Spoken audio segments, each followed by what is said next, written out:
With the dismissal of General Carlos Buell from the command of the Union Army, the Confederate Heartland Offensive was now at an end. So this week, we will take an overall examination of the Confederate Heartland Offensive and whether or not it was successful. All aboard the Kentucky-Tennessee Living Time Machine. Please fasten your seatbelts and keep your arms and legs inside of the vehicle at all times. But to get going, we need your help. We still need to fire up that time machine to transport us. Please help us by clicking on the like, subscribe, and bell notification buttons down below. Not only does this fire up the time machine for our flight back in time, but it convinces the YouTube algorithm that we need a bigger vehicle to reach more people who love history as much as you do. Now, back to our story. Success or failure. While there were some battles that were won, and for a very short time the capital of the state of Kentucky was captured and a new government was set, the overall Kentucky campaign was deemed a failure by many historians. They credit the Union as being the victors in this campaign. Even General Kirby Smith begged Bragg to remain in Kentucky as they were being successful in battle against Buell. However, Bragg felt that it was prudent to cross back into the state of Tennessee, where the residents were more likely to support the Confederate Army. Bragg often referred to the offensive as a successful raid rather than a military tactic. On the Union side of the fence, there were forces in northern Alabama and most of Middle Tennessee that had to join Buell in the chase across Kentucky. It would take an entire year for the Union to regain the ground it had lost during Bragg's campaign. Confederate General Joseph Wheeler considered the campaign a success in his writings. Quote, "We discovered Cumberland Gap and redeemed Middle Tennessee and North Alabama.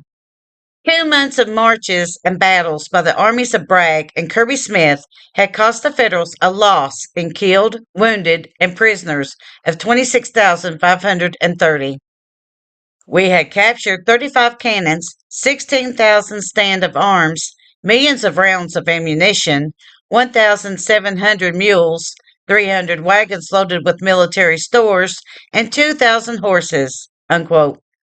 Continuing the quote, Confederate War Clerk J.B. Jones recorded that Bragg, quote, "succeeded in getting away with the largest amount of provisions, clothing, etc., ever obtained by an army, including 8,000 beef cattle, 50,000 barrels of pork, and 1,000,000 yards of Kentucky cloth." Unquote. There was plenty of blame to go around with the Confederate High Command as to why the Confederate Heartland Offensive is deemed a failure. Some newspapers openly criticized Bragg for his conduct in Kentucky. Privately, Generals Polk and William J. Hardee criticized their superior officer as well. But the truth of the matter was that Smith and Bragg did not have a unified command structure. Like many of those that were under Bragg and Smith took matters into their own hands during the heat of battle. Even though Bragg can be blamed for the withdrawal out of Kentucky, and also for the movement of his troops out of Munfordville, where he could have easily defeated Buell, there were others also at fault. For example, General Leonidas Polk did not follow Bragg's orders concerning Perryville. Even President Jefferson Davis can be blamed for allowing General Braxton Bragg to remain in command of the Army of Tennessee. Bragg sees the campaign as a success. If we look at the entire reason behind the Kentucky campaign, Bragg is not wrong in thinking that his gambit was successful. The reason for the campaign was to keep Buell from attacking Chattanooga. By heading north, Bragg forced Buell to turn his forces around and chase Bragg into Kentucky. While Bragg and Buell would never completely face each other in battle, both men ended up facing their superiors over the chase and what happened in Kentucky. Buell ended up being dismissed from the Union Army. Even though Bragg would have a huge criticism about the overall Kentucky campaign, he did view the Confederate side as a victory. According to the source from American History Central, we had the following statement from General Bragg. Quote, was able to inflict casualties on the Union forces and seize supplies. In his report, he says he inflicted 25,000 casualties on the Federals, along with capturing, quote, over 30 pieces of artillery, 17,000 small arms, and some 2 million cartridges for same. Destroyed some hundreds of wagons and brought off several hundred more with their teams and harness complete. Replaced our jaded horses by a fine remount. Lived 2 months upon the supplies wrestled from the enemy's possession. Secured material to clothe the army. And finally, secured subsistence from the redeemed country to support not only the army, but also a large force of the Confederacy to the present time. Unquote. Newspapers reported that Bragg filled 4,000 wagons with supplies, and the wagon train itself was 40 miles long. Unquote. Who Bragg blamed. Believe it or not, Bragg blamed the citizens of the state of Kentucky for not rendering aid to the men in his army. General Bragg expected the citizens would be overjoyed at his arrival and run to be recruited by him for the cause of the Confederacy. Bragg was so convinced that this would happen that he brought 20,000 additional rifles to help arm the new soldiers. Bragg was so disheartened that the enthusiasm of Kentucky was not there that he wrote to his wife the following letter. Quote, why should we be expected to conquer the whole Northwest with 35,000 men? Our only hope was in Kentucky.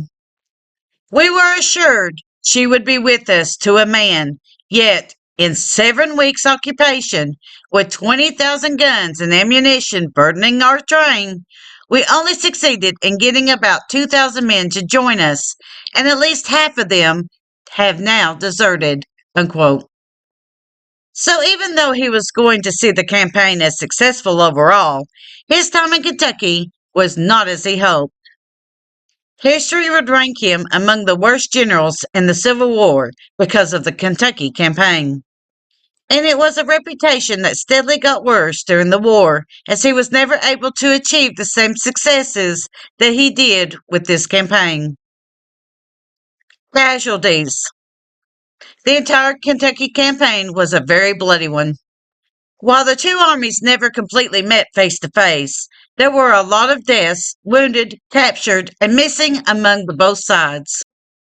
With the Federal side, there would be a total loss of roughly 60,000 men.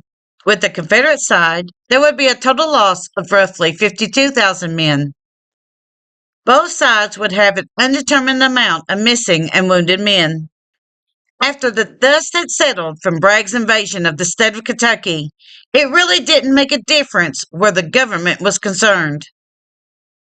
It did not take long for the state to once again to come under Union control and remain that way for the rest of the Civil War.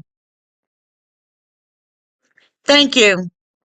Kentucky Tennessee Living would like to thank you for watching our video series on the Appalachian Civil War battles. Don't forget to hit that like button, as the more likes we receive, the more likely YouTube is to suggest our videos to other viewers. Also, to receive notice when we upload a new video, be sure to subscribe and click the bell notification button.